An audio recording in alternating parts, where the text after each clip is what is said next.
بسم اللہ الرحمن الرحیم باب فی صفت نوم رسول اللہ صلی اللہ تعالی علیہ وآلہ وسلم۔ یہ باب ہے رسول اللہ صلی اللہ تعالی علیہ وآلہ وسلم کے سونے کی صفت میں، یہ سرکار سویا کس طرح کرتے تھے۔ نیند کو کون نہیں جانتا، مگر اس کے باوجود ائمہ دین نے ہر چیز کی تشریح جو ہے وہ بیان کی ہے، مگر نیند کی تعریف ایک یہ کی گئی ہے، نوم حالت طبیعیت تتعطل معها القوى التي تصير في البخار الى الدماغ۔ شارحین نے فرمایا کہ نوم عربی میں جس کو کہتے ہیں، اردو میں اس کا ترجمہ ہے نیند، ایک ایسی طبعی حالت ہے۔ طبعی کا مطلب یہ ہے کہ یہ کوئی بیماری نہیں، کوئی خلاف طبیعت نہیں، بلکہ یہ معمول کی بات ہے۔ ایسی حالت طبعیہ ہے جس میں انسان کے جو بدنی جو قوتیں ہیں، انسان کی بدنی قوتیں کہ جن کے ذریعے دماغ تک رسائی ہوتی ہے ہر عضو کی، اور دماغ پھر ان کو حکم دیتا ہے اور وہ اس پر عمل کرتے ہیں، تو ایسی تمام قوتیں جو ہیں وہ معطل ہو جاتی ہیں۔ ایک تعریف سونے کی یہ کی گئی، النوم غشیۃ ثقیلۃ تہجم علی القلب فتقطعہ عن المعرفۃ بالاشیاء، کہ یہ نیند جو ہے یہ ایک غشی کی کیفیت ہے جو دل پر طاری ہوتی ہے اور چیزوں کی معرفت، پہچان اور شعور جو ہے اس کو وہ معطل کر دیتی ہے۔ اور یہ بھی کہا گیا ہے کہ النوم اخو الموت، نیند جو ہے یہ موت کا بھائی ہے، یا آپ بہن کہہ لیں، یعنی اس سے بعض حالات میں یہ ملتی جلتی چیز ہے اور بعض حالات جو ہیں وہ ان میں نہیں ملتی۔ قرآن کریم کے اندر اللہ تعالیٰ نے فرمایا ہے کہ اللہ یتوفی الانفس حین موتہا،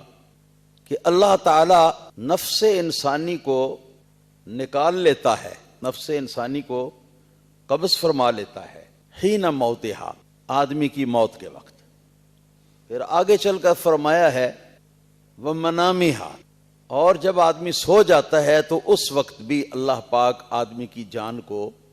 قبض فرما لیتا ہے۔ علماء طب نے اور فلسفہ نے یہ بتایا ہے نفس انسانی کی دو قسمیں ہیں یا اس کے دو مرتبے ہیں، ایک تو نفس حیوانی ہے اور ایک ہے نفس سیلانی۔ نفس حیوانی وہ ہے کہ جس کو اگر اللہ تعالیٰ قبض فرما لے تو آدمی مر جاتا ہے، موت ہو جاتی ہے۔ اور نفس سیلانی وہ ہے کہ جسے اللہ تعالیٰ قبض فرما لیتا ہے تو آدمی نیند میں چلا جاتا ہے۔ قرآن پاک کے اندر ان دونوں کے لیے اللہ پاک نے یہ نفس کو قبض کرنے کا ذکر جو ہے وہ فرمایا ہے، اور نیند کو موت کی بہن یا موت کا بھائی جو ہے وہ بھی قرار دیا گیا ہے۔ اس اعتبار سے، بعض اعتبار سے ہے، ہر ایک حیثیت سے نہیں، اور وہ بعض اعتبار جو ہیں وہ ہیں کہ آدمی کے عقل اور آدمی کے شعور اور اپنے ارادے اور قصد سے حس و حرکت، ہلنا جلنا، یہ چیزیں جو ہیں نا، یہ چیزیں جو ہیں جیسے موت میں موقوف ہو جاتی ہیں ایسے ہی نیند میں بھی موقوف ہو جاتی ہیں۔ باقی اس کے علاوہ جو ہے وہ نیند کی حالت کے اندر دل اپنا کام، کچھ کام اپنا دل جو ہے وہ کرتا رہتا ہے، اور دماغ بھی اپنا اتنا کام کرتا رہتا ہے کہ جتنے کام کے ساتھ انسان کی موت واقع نہ ہو اور انسان کی زندگی باقی رہ جائے۔ تو اب یہ باب شروع کیا ہے، باب فی صفت نوم رسول اللہ صلی اللہ علیہ وسلم، رسول اللہ صلی اللہ علیہ وسلم کی نیند مبارک کی کیا کیفیت ہوتی تھی۔ اس سے پچھلا باب تھا باب ما جاء فی کلام النبی صلی اللہ علیہ وسلم فی السمر، یعنی وہ حدیثیں جو کہ عشاء کے بعد اور سونے سے پہلے جو آدمی بعض اوقات کوئی دلچسپی کی گفتگو آپس میں بیٹھ کے کرتے ہیں اس کا باب آیا تھا، اور ظاہر ہے کہ اس کے باب کے ساتھ پھر آگے نیند کا باب، سرکار کی نیند کا باب آ گیا، تو یہ بات بڑی ترتیب کے موافق ہے۔ پہلے عشاء پڑھتے ہیں، عشاء کے بعد اپنے گھر میں بیٹھ جاتے ہیں، کوئی ضروری جو بات چیت ہو وہ کر لیتے ہیں، تھوڑا سا وقت گزار کر اس کے بعد پھر سونا ہوتا ہے۔ یہاں پھر سونے کا ذکر جو ہے یہ عشاء کے بعد سونے سے پہلے کی گفتگو کے مان بعد جو آیا ہے، یہ کمال ترتیب ہے۔ یہ 3-4 حدیثیں ہیں، ان میں سے پہلی حدیث جو ہے اس کا نمبر میں نے جو لگایا ہوا ہے یہ ہے 247، یعنی 246 حدیثیں جو ہیں وہ ہم پڑھ چکے ہیں۔ یہی ارادہ کرتے ہیں نا آپ کہ حدیث پاک پڑھ رہے ہیں، کیوں جی؟ یہی ارادہ کرتے ہیں نا، یہی ارادہ ہونا چاہیے تاکہ موت بھی آئے تو طالب علمی کے زمانے میں آئے۔ حافظ الہی بخش صاحب ایک بوڑھے سے آدمی تھے، ہمارے گجرات کے کوئی 4-5 میل کے فاصلے پر جمال پور سجدہ ایک گاؤں ہے، وہاں وہ امامت کرتے تھے۔ جس زمانے میں میں حضرت حکیم الامت مفتی احمد یار خان نعیمی رحمت اللہ تعالی علیہ کے پاس دورہ حدیث پڑھنے کے لیے جایا کرتا تھا، تو میں دیکھتا تھا کہ حافظ صاحب جو ہے نا وہ بھی صبح گھر سے ناشتہ کر کے، ایک پرانی سی ان کے پاس بائیسیکل تھی، تو سائیکل چلاتے ہوئے وہ بھی آ کے تو کلاس میں بیٹھ جاتے تھے۔ اللہ جس وقت کلاس اپنی ختم کر دیتے تو دوسرے اساتذہ جو ہیں ان کی کلاسیں جاری رہتی، تو پھر کسی اور دوسرے استاد کے پاس جا کے بیٹھ جاتے۔ ہم نے دیکھا تھا اور سنا تھا کہ یہ بہت سے برسوں سے اسی طرح ان کا یہ معمول ہے۔ تو حضرت حکیم الامت مفتی احمد یار خان نعیمی رحمت اللہ تعالی علیہ ہمارے استاد گرامی جو ہیں، انہوں نے ایک دفعہ فرمایا کہ حافظ صاحب آپ باقاعدہ طور پر کسی کلاس کے اندر آپ اپنے آپ کو فٹ نہیں کیے ہوئے کہ کلاس کے ساتھ پھر سبق سنایا بھی کریں، ایسا تو نہیں ہے، تو یہ کیا وجہ ہے آپ اتنے اہتمام کے ساتھ 5 میل کا سفر کر کے روزانہ آتے ہیں اور 5 میل کا سفر کر کے روزانہ جاتے ہیں، کیا وجہ آپ آ کے کیوں بیٹھ جاتے ہیں کلاس میں؟ تو حافظ صاحب قبلہ کی آنکھوں میں آنسو آ گئے اور کہنے لگے کہ حضور جب سے میں نے یہ حدیث پاک سنی ہے نا، طالب علم جو ہے جب تک طلب علم میں رہتا ہے تو وہ فی سبیل اللہ غازی مجاہد کا ثواب لیتا ہے، اور اسی دوران میں طلب علم کے دوران میں یعنی طالب علمی کے دوران میں اگر اس کی موت آ جائے تو ماتا شہیدہ، اس کی موت شہادت کی موت ہوتی ہے۔ تو حضور میں بوڑھا ہوں، دماغ بھی میرا بوڑھا ہے، کلاس کے اندر جو پڑھائی ہوتی ہے وہ سخت ہوتی ہے، مجھ سے وہ اٹھائی نہیں جاتی، اس کا تحمل میں نہیں کر سکتا، تو میں تو اس لیے آ کے روزانہ بیٹھ جاتا ہوں اس حدیث کو سننے کے بعد کہ میری موت طالب علمی کے زمانے میں آ جائے گی تو میں بھی شہید بن جاؤں۔ اے کاش کہ ہم سب بھی یہی نیت کیا کریں، یہی نیت کیا کریں، یہ کلاس ہی ہے حدیث پاک کی، اور اسی نیت کے ساتھ بیٹھا کریں۔ میں بار بار آپ کو یاد دہانی اس لیے کراتا ہوں کہ آپ بھول نہ جائیں، کیونکہ بھولنے کی بہت عادت ہے ہمارے لوگوں کو۔ یہ 247 نمبر کی حدیث ہے شمائل ترمذی کی۔ فرماتے ہیں حدثنا محمد بن المثنى قال حدثنا عبد الرحمن بن مہدی قال حدثنا اسرائیل عن ابی اسحاق عن عبد اللہ بن یزید عن البراء بن عازب رضی اللہ تعالی عنہما ان النبی صلی اللہ تعالی علیہ وآلہ وسلم کان اذا اخذ مضجعہ او مضجعہ الی آخر حدیث۔ امام ترمذی نے فرمایا کہ ہم کو یہ حدیث امام محدث محمد بن مثنی نے بیان کی تھی، اور وہ فرماتے تھے کہ ہم کو یہ حدیث امام محدث عبد الرحمن بن مہدی نے بیان کی تھی، اور وہ فرماتے تھے کہ ہم کو یہ حدیث حضرت امام محدث اسرائیل نے بیان کی تھی، اور وہ اس حدیث کو محدث امام ابو اسحاق سے روایت کرتے، اور وہ اس کو عبداللہ بن یزید تابعی کبیر رضی اللہ تعالی عنہ سے روایت کرتے تھے، اور یہ تابعی اس حدیث کو مشہور صحابی ابن صحابی حضرت براء بن عازب رضی اللہ تعالی عنہما سے روایت فرماتے تھے، ان النبی صلی اللہ علیہ وآلہ وسلم کان اذا اخذ مضجعہ یا مضجعہ، دونوں طرح ہے، جیم پر زبر بھی پڑھ سکتے ہیں، جیم پر زیر بھی پڑھ سکتے ہیں، کہ بے شک نبی پاک صلی اللہ تعالی علیہ وسلم جس وقت آپ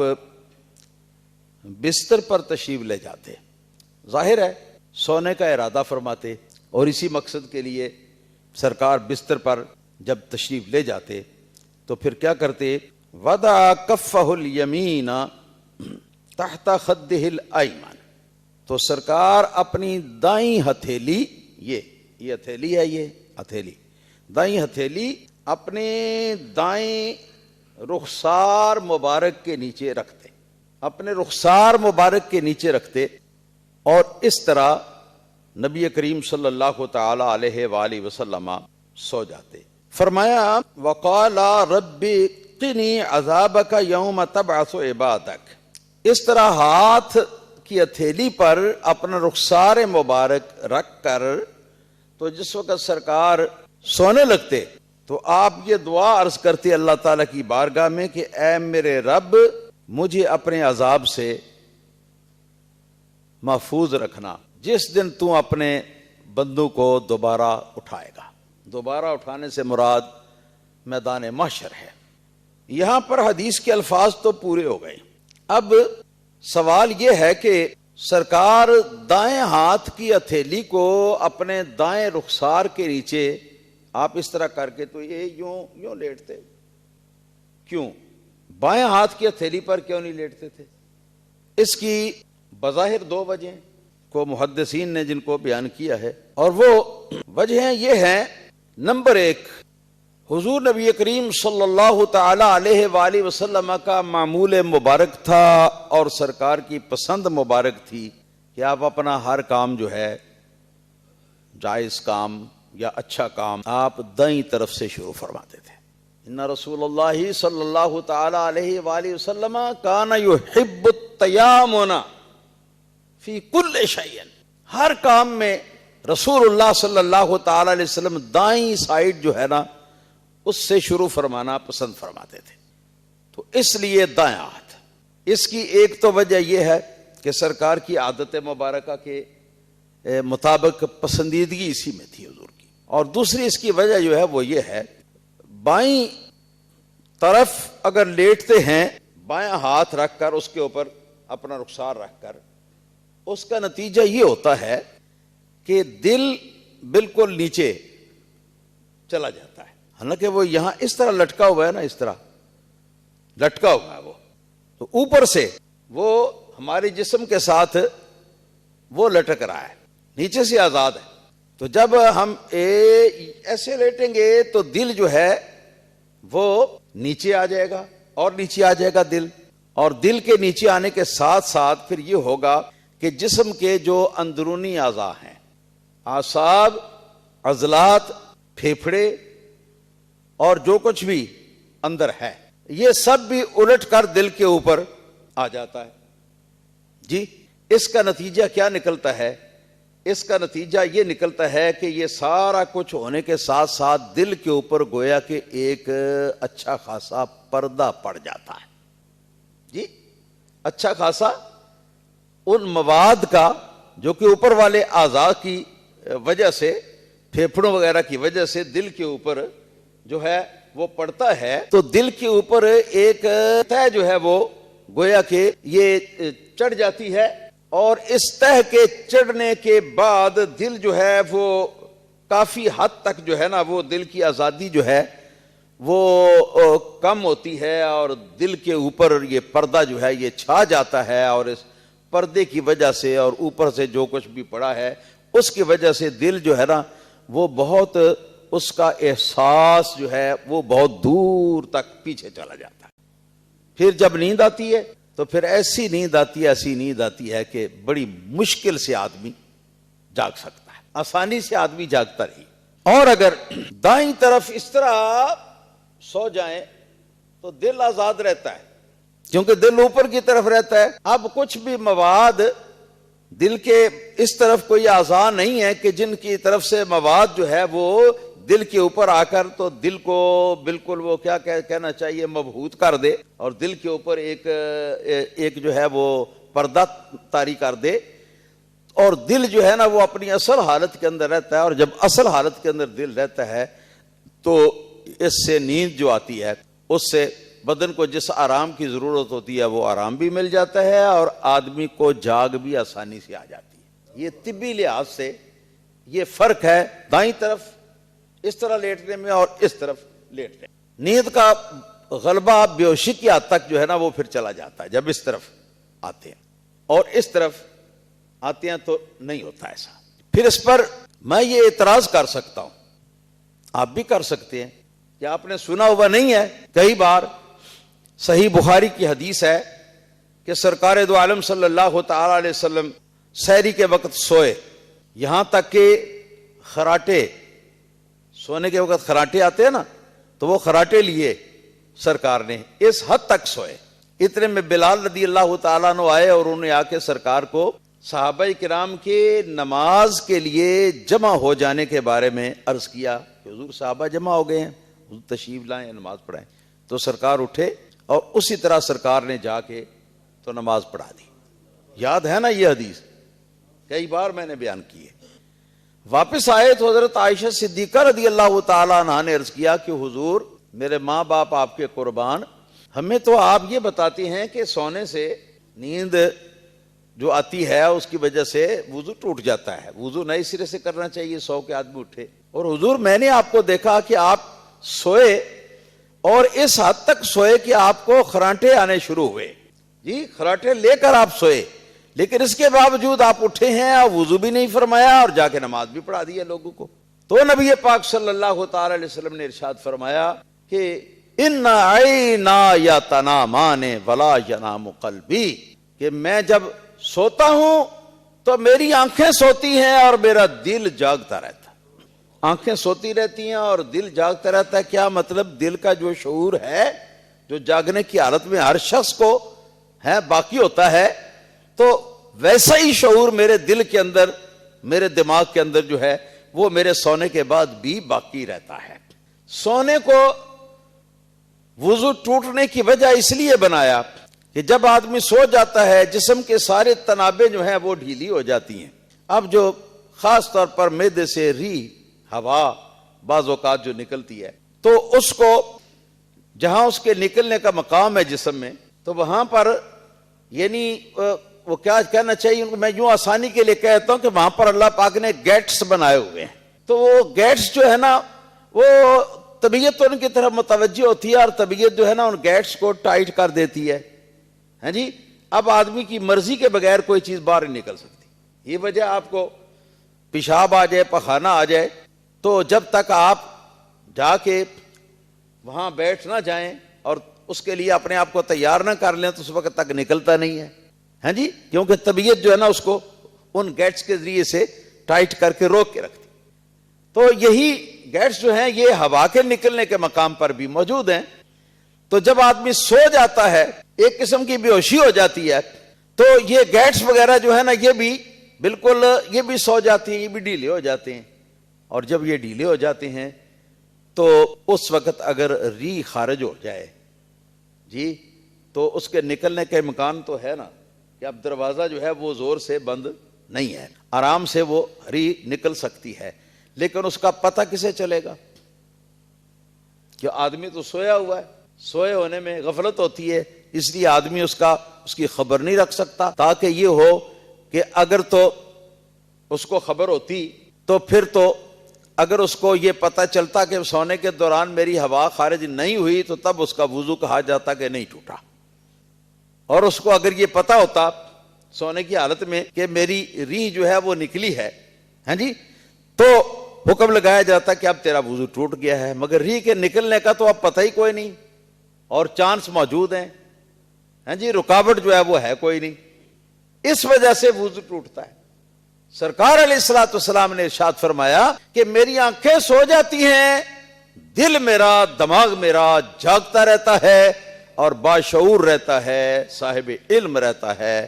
اس کو پتہ ہوتا ہے کہ میرے سونے کی حالت میں میرے بدن پر کون سی حالت طاری ہوئی ہے۔ یہ تو سو کر جو بے ہوش ہو جاتے ہیں یہ تو ان کے لیے ہے نا۔ اللہ ربی لا شریک لہ، تو سرکار کی تو کیفیت ہے میرے بھائیو یہ۔ تو اب اگر یہ کہا جائے کہ ادھر سونے سے حضور کو بھی غفلت کی نیند آئے گی، زیادہ غفلت کی نیند آئے گی، پتہ نہیں چلے گا کسی چیز کا، اور ادھر سونے میں ذرا معاملہ ہلکا رہے گا، اور ایسا ہوگا۔ تو یہ بات تو ہم سب کے لیے، سرکار کی امت کے لیے، عام لوگوں کے لیے اطباء نے یہ بات جو ہے یہ بتائی ہے۔ بات سمجھ شریف میں آئی نا؟ سرکار کے لیے، سرکار کے حق میں یہ بات نہیں ہے، کیونکہ سرکار جب سوتے ہیں تو سوتے میں بھی سرکار کا دل و دماغ کام کرتا رہتا ہے اور جاگتا رہتا ہے، اس کو خبر ہوتی ہے کہ سرکار کے جسم مبارک کے اوپر کیا حالت گزری ہے۔ اس لیے حضور اس مقصد کے لیے آپ اس طرف کو چھوڑ کر اور اس طرف نہیں سوتے تھے، بلکہ یہ سونا کس لیے تھا؟ نمبر ایک تو یہ کہ سرکار کی عادت مبارکہ تھی کہ ہر کام میں دائیں طرف کو آپ ترجیح دیتے تھے جی، تو یہ عادت مبارکہ جو ہے یہ پوری ہو گئی۔ اور دوسرے طور پر اس لیے کہ تاکہ ہاں سرکار کو تو اس کی حاجت نہیں مگر امت کو تو حاجت ہے نا، تو اس لیے امت کو سمجھا دیں کہ اگر اس طرح سوئیں گے تو ان کے لیے یہ بات جو ہے نا یہ پھر بہت گہری نیند نہیں آئے گی، ہلکی نیند ان کو آئے گی اور پھر جاگنا ان کے لیے آسان ہوگا۔ یہ تعلیم امت کے لیے، یہ ہے تعلیم امت کے لیے۔ سبحان اللہ۔ اب یہ بات ذہن میں رکھیے، مدینہ منورہ میں قبلہ شریفہ جو ہے وہ جانب جنوب میں ہے، وہ پیچھے ساحل سمندر ہے نا، پیچھے ساحل سمندر، اور ینبوع وہ ہے ساحل سمندر پر، وہ بحری اڈا، آج کل بھی بحری اڈا ہے وہ، مگر اس طرف چلے جائیں تو اس طرف جا کے مکہ مکرمہ آتا ہے۔ تو لہذا مدینہ منورہ سے جب نماز پڑھیں گے تو منہ اس طرف کر کے، وہاں سے اس طرف کر کے منہ نماز ہوگی، ٹھیک ہے نا جی۔ تو سرکار اب یوں سمجھیں کہ اس کیفیت پر سوتے کہ دایاں ہاتھ جو ہے اس کی ہتھیلی آپ کے رخسار مبارک، دائیں رخسار مبارک کے نیچے ہوتی، اور رخ جو ہے وہ قبلہ شریف کی طرف ہوتا، رخ قبلہ شریف کی طرف ہوتا۔ اور یہ رخ کا قبلہ شریف کی طرف ہونا یہ اس بنا پر ہے کہ تاکہ جب کوئی آدمی سوئے تو سوتے وقت اس کو خیال کرنا چاہیے کہ شاید یہ میری زندگی کی آخری نیند ہو اور اسی نیند میں میری جان قبض کر لی جائے، تو کم سے کم میں مروں تو میرا منہ تو قبلہ شریف کی طرف ہو۔ اور یہاں فقہائے کرام کے درمیان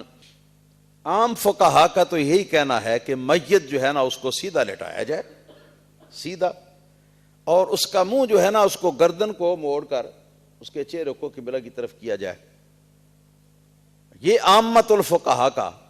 یہ قول ہے، مگر بعض فقہا جو ہیں وہ ایسے بھی ہیں جو کہتے ہیں کہ پورے جسم کا رخ جو ہے نا وہ کعبہ شریف کی طرف ہونا چاہیے، یعنی چہرہ بھی کعبہ شریف کی طرف ہو سوتے وقت، اور پورا جسم جو ہے وہ بھی جسے کہتے ہیں کروٹ پر سونا ہے، کروٹ پر اس طرح سوئیں کہ دائیں کروٹ نیچے ہو اور جدھر چہرہ ہے قبلہ شریف کی طرف تو باقی جسم بھی اسی طرف متوجہ رہے۔ اور وہ فرماتے ہیں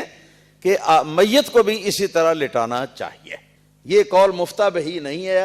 ہمارا عمل جو ہے وہ جمہور فقہائے کرام کے قول پر ہے کہ لٹانا سیدھا ہے میت کو، اور چہرہ اس کا جو ہے قبلہ شریف کی طرف کرنا چاہیے۔ اس سے یہ بھی مسئلہ معلوم ہوا کہ سوتے وقت آدمی کو ایسی پوزیشن پر سونا چاہیے کہ آدمی کا دایاں ہاتھ کی ہتھیلی جو ہے یہ اپنے رخسار، دائیں رخسار کے نیچے ہو، منہ بھی قبلہ شریف کی طرف ہو گیا، اور آدمی کروٹ بھی اسی طرح لے لے تاکہ سارا جسم جو ہے نا اس کا رخ جو ہے نا وہ قبلہ شریف کی طرف رہے۔ اس طرح سونا جو ہے یہ مسنون ہے، اس طرح سونا مسنون ہے۔ اب اس کے بعد سونے کی اور بھی کیفیتیں، تو سب سے افضل اور بہتر جو ہے وہ دائیں کروٹ نیچے کر کے، بائیں کروٹ اوپر کر کے، اور اس حال میں کہ چہرہ قبلہ شریف کی طرف ہو، اپنا بیڈ اس طرح لگائیں اس طرح سونا سب سے افضل صورت ہے۔ اور اس کے بعد دوسری صورت جو کہ جائز ہے وہ یہ ہے کہ بائیں کروٹ جو ہے وہ نیچے ہو اور چہرہ جو ہے وہ بھی بائیں طرف ہو اور قبلہ شریف بائیں طرف آپ کے ہو۔ اس طرف اگر منہ کر کے آپ سوتے ہیں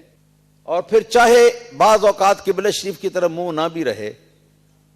تو یہ بھی جائز ہے۔ ہوتا ہے تو پتہ نہیں کیا حالت ہو جاتی ہے، بعض اوقات بغیر اختیار کے اپنے آپ کروٹ لیتا آدمی تو دوسری طرف ہو جاتا ہے، تو اس میں کوئی گناہ والی بات یا برائی والی بات نہیں۔ البتہ جب آدمی متنبہ ہو تو آدمی کو خبردار ہوتے ہی پھر اپنا چہرہ اور اپنی نیچے والی کروٹ جو ہے نا اس کو نیچے کر کے تو اپنے سارے جسم کا رخ قبلہ شریف کی طرف موڑ لینا چاہیے۔ یہ افضل سونے کا طریقہ ہے۔ اب اس کے علاوہ لیٹ کر سونے میں دو طریقے اور، ایک طریقہ تو یہ ہے کہ بالکل اس طرح آدمی سوئے کہ آدمی کی پیٹھ زمین کے ساتھ لگی ہوئی ہو، سر کی پچھلی طرف زمین پر ہو اور چہرہ آسمان کی طرف ہو اور باقی جسم کا رخ بھی آسمان کی طرف ہو۔ تو سرکار دو عالم صلی اللہ تعالی علیہ وآلہ وسلم نے اس طریقے سے سونے کو منع فرمایا، اور سرکار دو عالم صلی اللہ تعالی علیہ وسلم کے فرمان کا مطلب فقہا نے یہ بیان فرمایا کہ اس طرح سونا جو ہے آدمی کی صحت کے لیے، تندرستی کے لیے نقصان دہ ہے۔ پھر ایک اور صورت باقی رہ جاتی ہے لیٹ کر سونے میں کہ آدمی اس طرح سوئے کہ اس کا منہ، سینہ، پیٹ سب زمین کی طرف ہو جی اور پشت اوپر کی طرف۔ تو اس طرح سونا جو ہے یہ سخت مکروہ ہے، یعنی گناہ۔ اور حدیث پاک میں آیا ہے، یہاں پر ایک حدیث جو ہے شارحین نے نقل فرمائی ہے، امام ابن ماجہ اپنی سنن میں اپنی سند کے ساتھ بیان فرماتے ہیں کہ رسول اللہ صلی اللہ تعالی علیہ وآلہ وسلم لما مر بمن ہوا کذالک فی المسجد، حضور مسجد کے اندر آپ گزرے اور ایک ایسے آدمی کو دیکھا کہ جو آدمی اس طرح منہ نیچے کر کے، سینہ نیچے کر کے، پیٹ کے بل کے اوپر وہ آدمی جو ہے وہ لیٹا ہوا ہے، سویا ہوا ہے۔